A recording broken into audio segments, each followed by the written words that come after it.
back to the Dr. Supercoach podcast. You're on once again with Cheezo. Dr. Supercoach proudly supported by our partners at Code Sports. With me to talk all things Supercoach in our final Lockout podcast for 2023. It is JB, mate. It's the golden combo, as I like to say, between you and I. It's really good to have you on with me tonight. The golden shower combination. That's what they say. Whoa. No one's saying that out loud, just like heavily implied. Oh, right. Okay, sorry. Is this Patreon early? We're about to find out. Well, depending on how you answer this next question. Mate, I had a 25.52 this week, which held me within grasp of the top 1K. I'm at 1,213. So hopefully if there's some late carnage to the top 1K, I can sneak my way in. JB, maybe I need a good VC.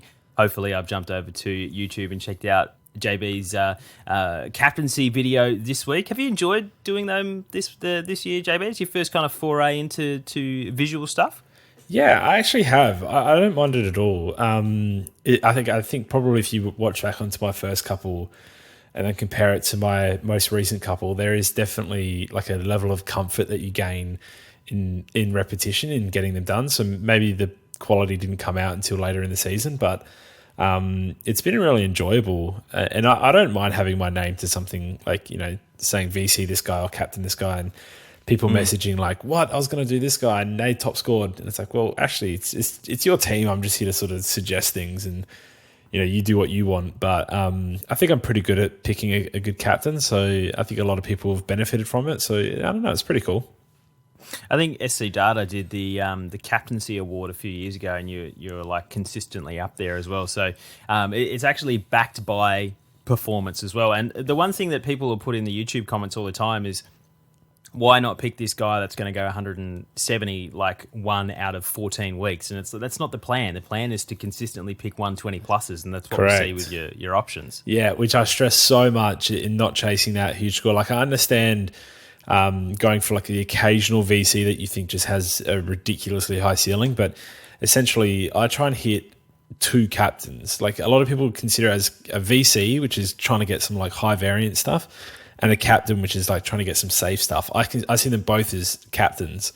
I want 2 shots at a safe 120 plus, and then I'll go the safest with the best chance of going bigger. But essentially, if I can just lock in a 120 every single week, I guarantee I outscore the guys who go variance every week. Yeah, no, I love it, mate. I'm looking forward for 2024 and expanding on that as well, and hopefully getting myself over onto finding a topic that I can do weekly. Please do. How was your score this week? I've kind of breezed past that completely as well. I know you're still top 2K or thereabouts. I was okay with you breezing past it, to be honest. 25.03 this week. I fielded Chesser, Marrick, and Johnson. So let's just say the wheels have already fallen off weeks ago.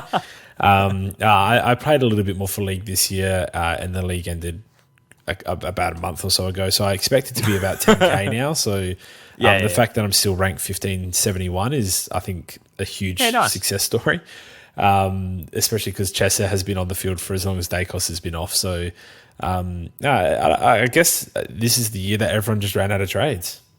Yeah. And I think this is probably the most consistent year that I can think of in recent memory where yourself, Pistol, and I have all ranked really well. So I'm 1,200, you're 1,500 or 1,600, and Pistol's 2,300. So like we're all in the top 2.5K, which I can't personally. I don't know how you went in 2021. That's probably the closest one where Pistol and I ranked okay. Let me see. But I think that goes to show that like with a solid foundation and just knowing the basics of Supercoach, you can really rank.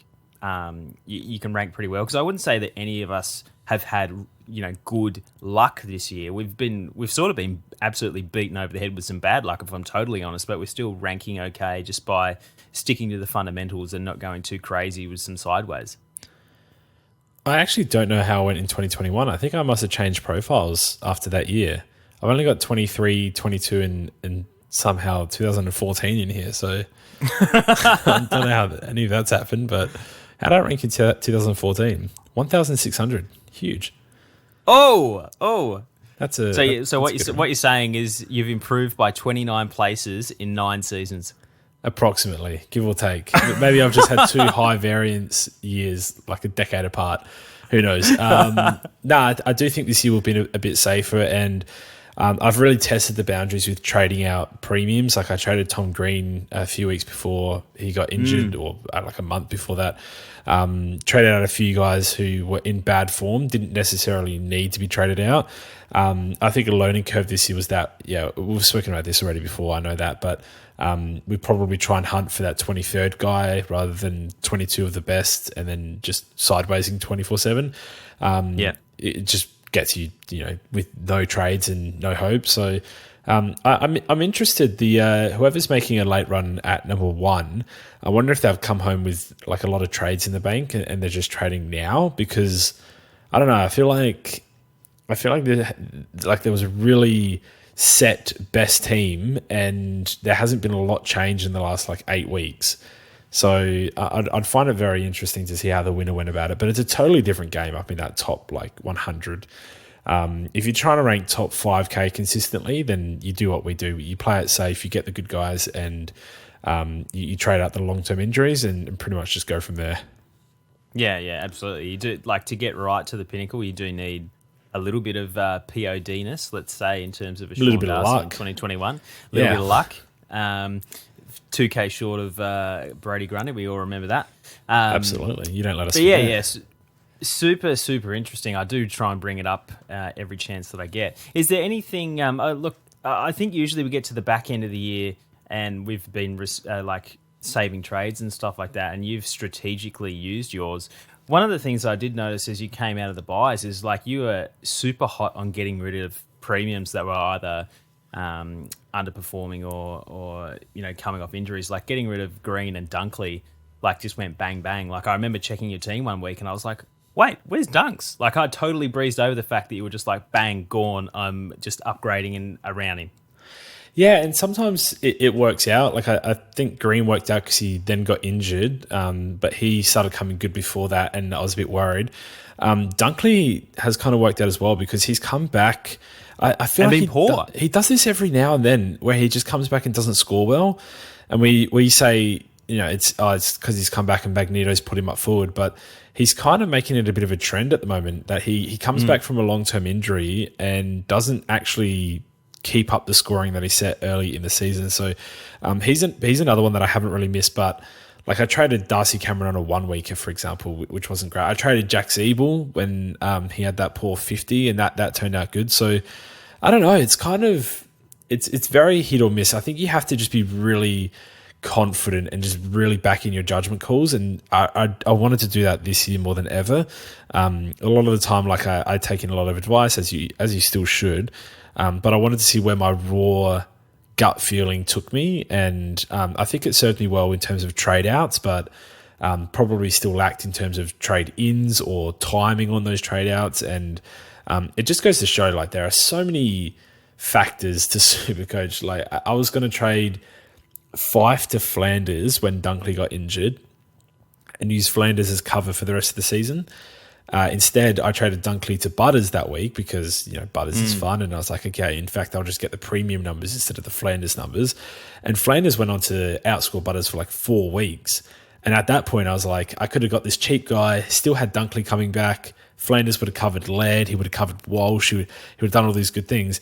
But now Butters has a 3-round average of 135, 5-round of 128. And that is killing Dunkley. So, like, it's so luck-based, and I feel like you're never going to have a satisfied season unless you just back yourself in for most of the year.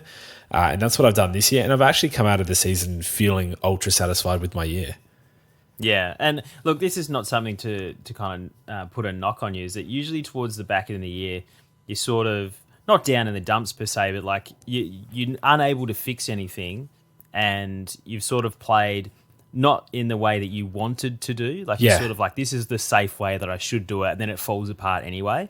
I feel like at least in this scenario that you've made your own choices and you go, if it all falls apart, it's totally on me.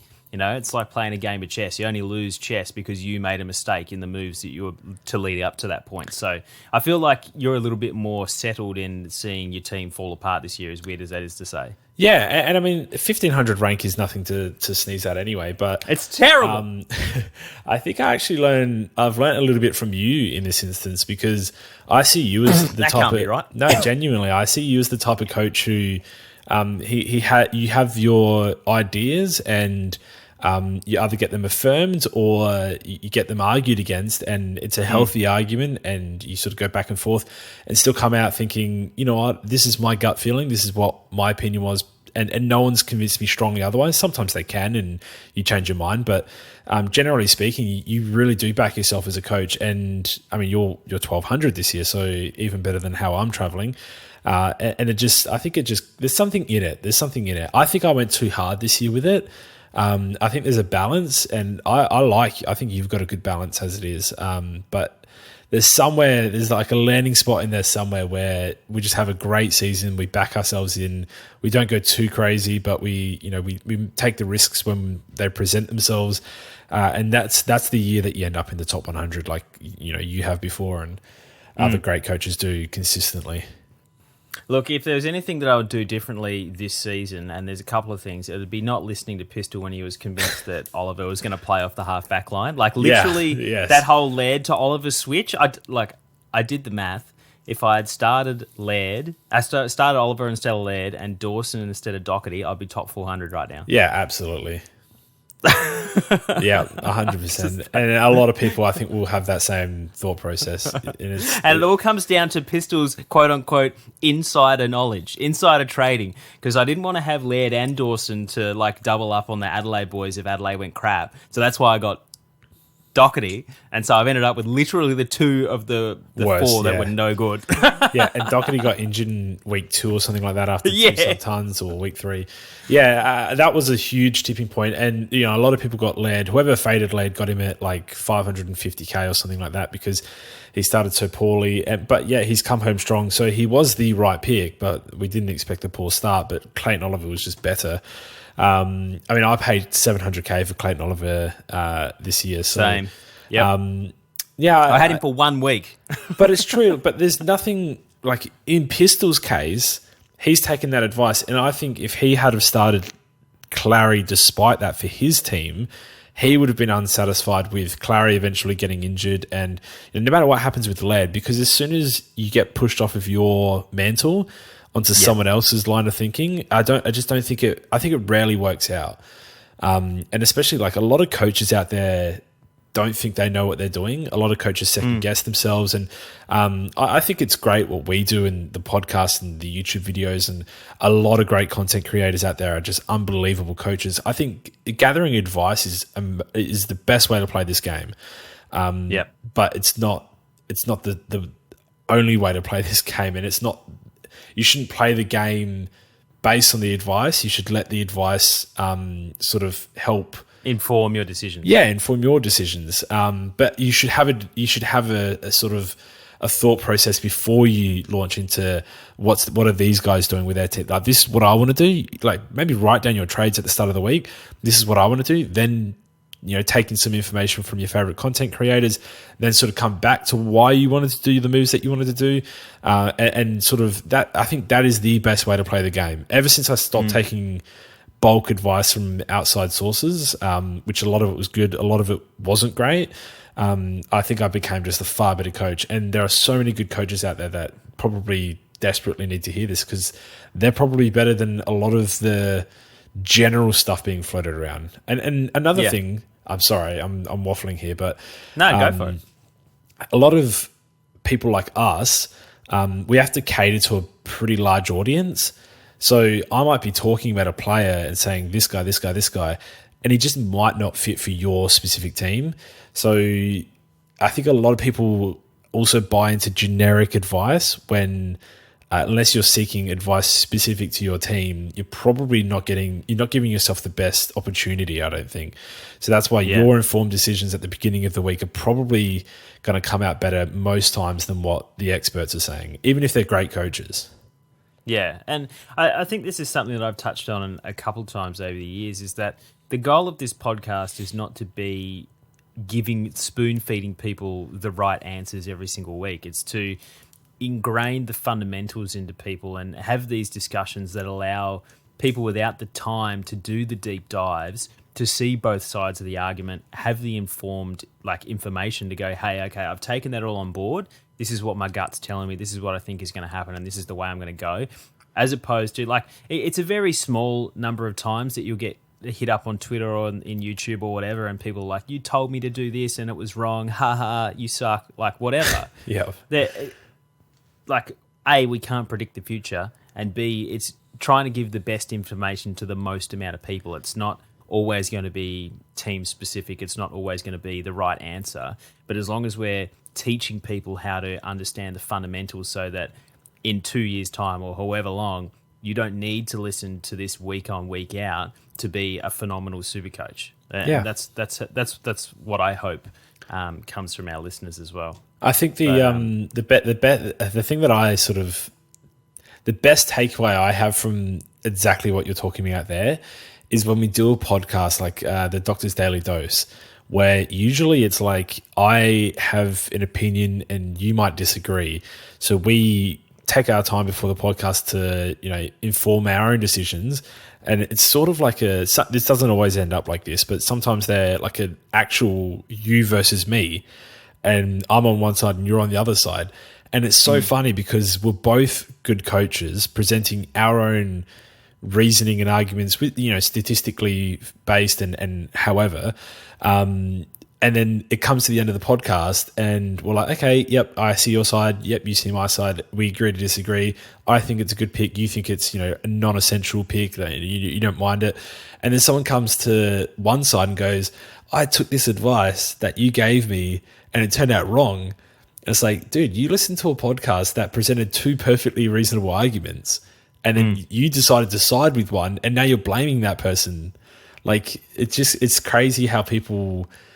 if anything, we're affirming your thoughts that you had already. You probably made the wrong decision with us, but now you got someone to blame for it. And it's like, you're not going about it the right way. There's accountability in this game and coaches just don't improve if they keep pointing the fingers like that. And I mean, I'm fine. I can take it. I'm happy for anyone to yell at me and say I gave them the wrong vice captain option, but there's only one person clicking the buttons in your actual team. Yeah, absolutely agree. JB, we'll jump into some SuperCoach questions that we've had come. That was a lot of waffle, wasn't it? In podcast questions, I actually really enjoyed it. I know this is the last episode that we have before the end of the SuperCoach season, so I always like a little bit of a retrospect and the things. Can I do a small announcement? Go for it. You might cancel me. This might get edited out. There's going to be a couple of podcasts in the off season. Pretty much, we'll try. They'll be fresh after this season is done. After we've had a couple of week breather, that's going to be from a professional opinion, a discussion around biases and taking advice and what people look for, sort of unconsciously, subconsciously, and how that affects their decision making. So we're actually going to have a psychological podcast that we hope people will listen to, but at the very least, I'll get a lot out of it personally. That'll discuss that type of thing, and I think it's super important because a lot of the time people are have all these biases but don't actually realize it. So getting into the actual psychology of it, I think is super important for fantasy players at the very least. Fantasy sports players. Yeah. So yeah, we'll do really podcasts cool, man. like that. Yeah, fun, happy days. I'm hearing it for the first time as well. I mean, it's in the group chat, but you're a busy man, Cheezo. It's hard to tie you down and whisper in your ear sometimes. It is hard to tie me down. I will give you that. We'll jump into the podcast questions. Toddy Sub-Zero says, who's the best Mills trade-out option? He's got 18K in the bank. That would mean he's got 436 to spend, and that's going to top out. He can't even afford Rory Atkins, who's been dropped this week, which is disappointing. How's Keys been? Remember Keys went on that run and everyone wanted to trade him in? How's he been the last few weeks? So he's he hasn't been great. He scored 30 this 82, week. 70, 82, 75, 97, 77, 80, 92, 36. That's basically what we anticipated, is it not? I could not believe the Keys height, but it's not the time for me to get on my high horse. This is actually pretty tricky. So looking at the midfielders up to 440k, even if you look at 3-round averages, so like the guys that are warm, no one even goes over 100. So Callum Mills, I know is unlikely to score a ton himself this week because I can't believe how shocking he's been. But if you're going for a 1 week heavy hitter, who plays? Crows plays West Coast this week. The answer might actually be Keys. Scarily. Genuinely scarily. It's such a tricky one. I'm trying to find, was some of these guys injured for one of their games to have popped out a bad score? Jai Simpkin has the Gold Coast without LDU. Maybe that's okay.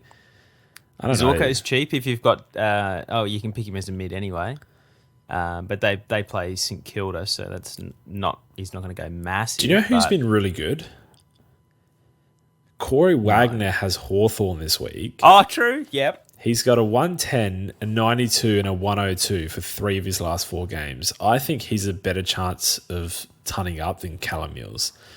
Yeah. But you're looking at someone genuinely like Wagner or Jai Simpkin, or if you wanted to hunt the West Coast game or even the North Melbourne game, you're looking at a Crows player or a Gold Coast player. Let me have a look at the Gold Coast players. I've got a sneaky Tom Mitchell at 399k, who's finally not the sub this week. How often has he been the sub? Was he the sub last week? He wasn't the sub last week, but he's been the subbed off a couple times as well. So he had a 48, a 30, a 98, then a 44, 103, 80. So if he's not subbed, you can probably get a 90s, probably 100, I reckon, out of him. He is playing Essendon, and our midfield is probably our least mediocre. All right, gun to your head. I want to know which guy you're picking. All right, which one? But who am I picking between? As in, you've got a selection of the board. I just want to know, if you had to put your name to one of these random guys, who is it? The under 440k for Mills. Probably, I'm going to go Keys, just because they're playing the West Coast Eagles. I'll go Simpkin just because he has previously been good and they've got Gold Coast and there's no LDU. But true. That's a good choice. Yeah, I like that. But he's turned up once in the last 12 weeks. So yeah, none of the options are ideal. Let's just say that. Yeah. But we're chasing a flash in the pan. Simpkin or true. Wagner. I'm torn between those two. But I do like Keys as well. Caleb Daniel at 400 is also an option. If you've got 400k now? Yep. What happened to him? Because he was dominating earlier in the year.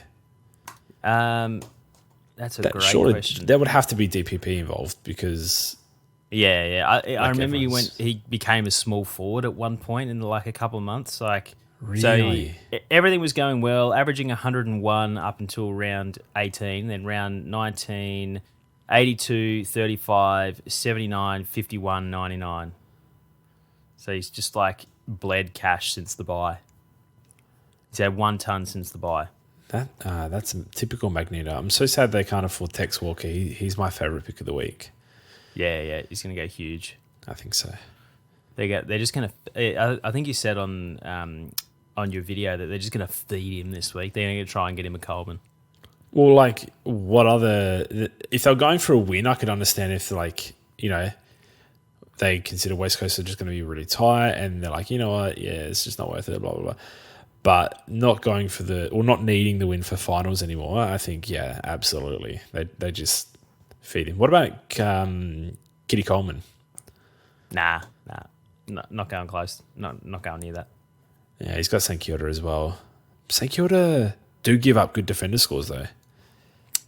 That's one of my stats that I love doing in the captain's video is the defender scores. Is it even true, or did you make that up? No, it is true. It is true.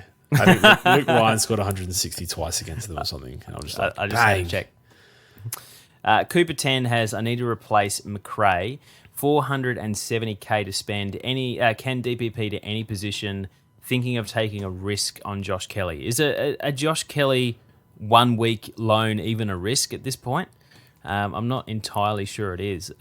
Like at 470, you've got a little bit more wiggle room. I don't mind the Josh Kelly pick. I like Taron Thomas. Stick with who my do you North like Melbourne as a theme. God, how expensive is he? 440. 440, Yeah, that's not bad. He's been playing mid as well. He's up against Gold Coast. No, And LDU, especially like with you said LDU, before. I think Yeah. he'll obviously get that midfield time. Wait, who did you mention off the top there? Oh, I was just talking about Josh Kelly, though. I thought that he was a reasonable risk, but he hasn't been great since the bye. Yeah, what's happened with him as well? Like, talk about a good player who just hasn't quite done the thing. 116 was his average at the end of round 14. Then he's gone 93, 23, 100, and that wasn't it. That was a tagged 23. Yeah. 114, 97, 98, 62, 82, 100. Like he's literally dropped 15 points of his average since the bye. I'm absolutely starting him next year. That's crazy. Look, I don't mind Josh Kelly. They've got Carlton. Don't hate it. I think I would still rather Taron personally. Yep. Not George Hewitt. I just want to say I think a lot of people are going to get sucked in by George Hewitt, but they've got Walsh. Is Chera back as well? Yeah. Yeah, Chera's back as well. Yep. So I would avoid Hewitt and Chera, I guess. But yeah, definitely Hewitt. Can they afford Tex? How much is Tex? Is Tex under 470? Walker. Oh, he's 479. Unlucky. You missed out on a 12-goal haul. They probably don't even ask the question if Tex is, because like it's obvious, right? Tex is just that guy. He's him. Yeah, understood. Chowd says, does LDU even own a surfboard, JB? You've got your inside sources? Arguably, yes, considering it was a surfing injury. However... Well, this is the thing. JB, this is the thing. I've heard it was a boogie board. That would be controversial. That it would. I mean, he might have just been dropped if it was a boogie board. He might not even be injured. And I wouldn't blame Clarko. He doesn't like the long sleeves. There's no way he's subscribing to boogie boredom. He was like paddling in the shallow water and kicked his foot on a rock because he was on the boogie board. That's what I've heard. God, that's disappointing news. That's another guy who I think someone said in. I know who said it, but they're not getting their shout out. But someone did say in general, LDU approaching never again. And I'm like, dude, I'm going to own him for the next game that he's in. Like, he'll be in my team next year, round 1. So not only is he not never again, he's literally the next game that I can choose someone, he's in. Well, Windy Hill Wizard has early locks for 2024. He sounds like your early lock. I mean, at this point, I would be surprised if he's not in my team. He'll be in my day one opening team. 100%. Yep. And he was this year as well. But I think he's had enough of those scores where, like, something has impacted him. He's going to be not overly cheap, but he's got 120 plus potential, man. He's been shouted out as a captain option in a lot of my videos this year. And correctly so. Like, he's really good. He's got a 3-round average of 119, 5-round average of 124. Like, he just puts points on. Yeah, absolutely agree. Rob C, the plan was always Jay-Z to Tex and go out with a bang. Yep. But now LDU is out. So he says Tex and loop a couple of depth muds. What? Mids, I hope. Depth mids or Marek and a good mid. So he's basically saying Tex and a spud or Marek and a good mid. I think Tex has probably got the bigger upside. God, I think so too. It's so much faith in look, if you can get Bond, big ear, like sure. Yeah, I mean, that's a no-brainer. Surely Bond's not on the table. I can stick to the plan, Rob. I can go for Tex, loop your 2 depth muds, and go from there. Like, to be honest though, Marek has been really consistently decent this year. I can't believe he's gone like once or twice under 60 for the entire year. Do you know he's made like 200k? Yeah, I've had him on the field for like the last dozen weeks, mate. I've been watching him. He's my captain this week. I didn't hear him in your video. I mean, it's just, you can't tell. Do as I say, not as I do, please. He's had a 16 in his second game against Sydney, and then other than that, he's had a 44 and a 49 as his next two lowest scores. The rest have been 76, 67, 67, 59, 54. Like that is more than fine. Like if we got those scores from a rookie option at the start of the year, they'd be fieldable. That'd make about 200k. Yeah. Oh, yeah. Exactly. How do I cash him in? I don't think you can. I think you need trades. All right. We've got next question. There's a lot of very, very funny ones here, JB. Okay, now that teams are out, have you reconsidered your VC of English, considering that the Cats have brought in a couple of rucks? Nah. You're still confident, still happy in English over...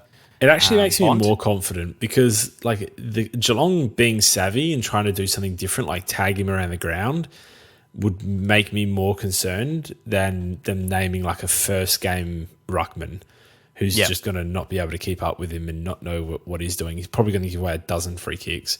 I think this puts English owners in a stronger position. I still like Bont, but I still like Laird more. So I think it's still English, Laird, Bont as the top three. And if you want to know the best captaincy options, you got to go to the YouTube video. Sorry. Absolutely.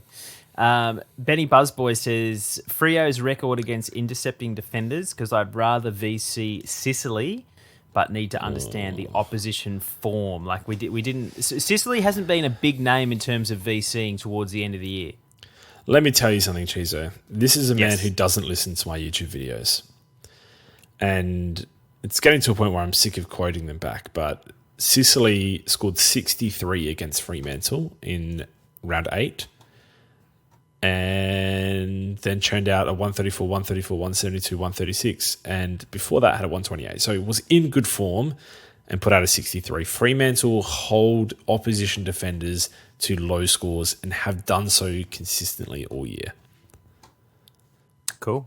Sums it up pretty well. Sicily bad. All right, Mark, Destruction Zone. I've got one trade left. What's the better option to field this week? Houston and Marek or Flanders and Mullen? Surely that's Houston and Marek, right? Like it 150 absolutely 50. is. So do you know the Richmond fixture is historic for Supercoach and Port Adelaide. Zach Butters and Dan Houston take the absolute mickey out of this fixture. It's Richmond and your boys, Essendon. Both those guys, Houston and Butters, fight for the 3 votes against both those teams. So absolutely Houston is the right pick there. He probably outscores Flanders and Mullen on his own. Yep. I absolutely agree. Brandon has a ethical dilemma, JB, I want you to weigh in on. Brandon, in harm's way. I'm playing my girlfriend in a grand final this week.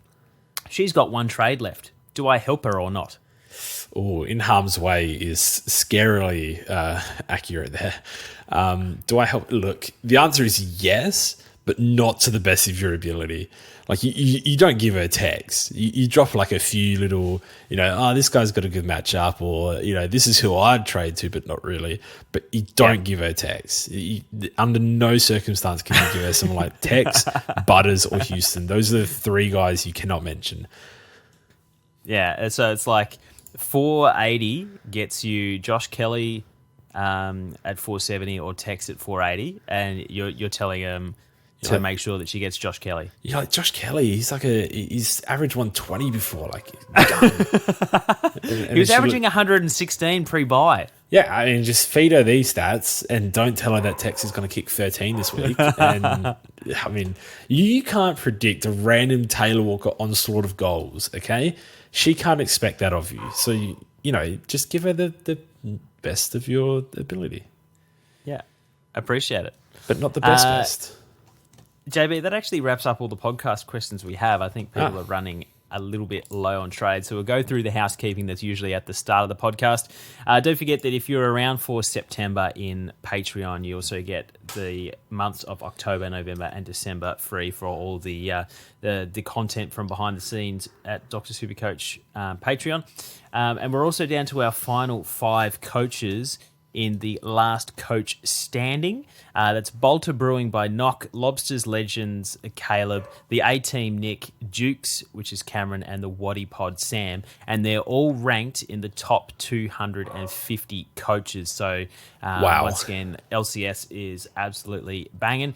Over on the Dr. Supercoach Cup for 2023, the final is going to be played out by Ron Mexico, Dud Village, and Timmy's Turtles. Should we put our tips in? I think Timmy's Turtles. He cracked the top 100 last week. No. For the first time this year. He's always in the DMs asking for this or that advice. So I'm going to have to side with the guy that gives me content. I'm going for Ron Mexico because I like his name more. Yeah, Dud Village, it sounds like your Supercoach team right now, so I understand that. Okay. In the bronze medal match, Year of the Ross, Ball Fondlers versus Denny Marry Me Spargo. Now, Denny is 26th overall. So we've got 2 top 100s going for some prizes, and one of those 4 is unfortunately going to miss out on some prizes this year because the gold, silver, and bronze walk away with something. I think we do throw something to 4th place, but I can't remember. Well, we're going to have to now. Yeah, I'm making checks that I can't cash. I love Joey, that. so you should take that off me.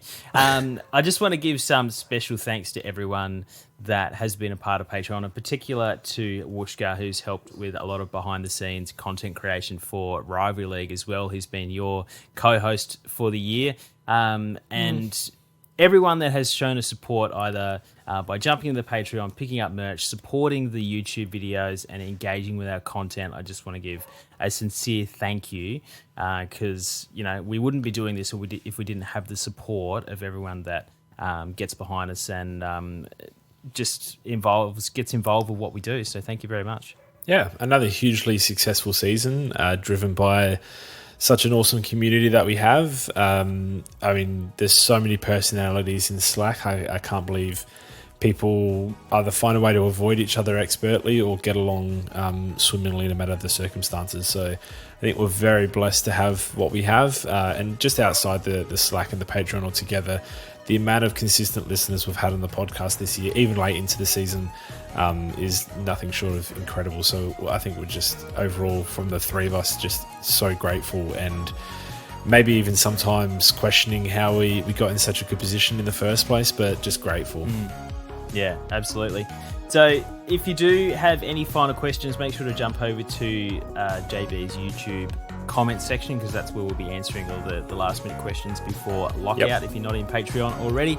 And good looking out for the grand final and hope you go well if you've still got games this week. We'll see you all in 2024 or in the next episode.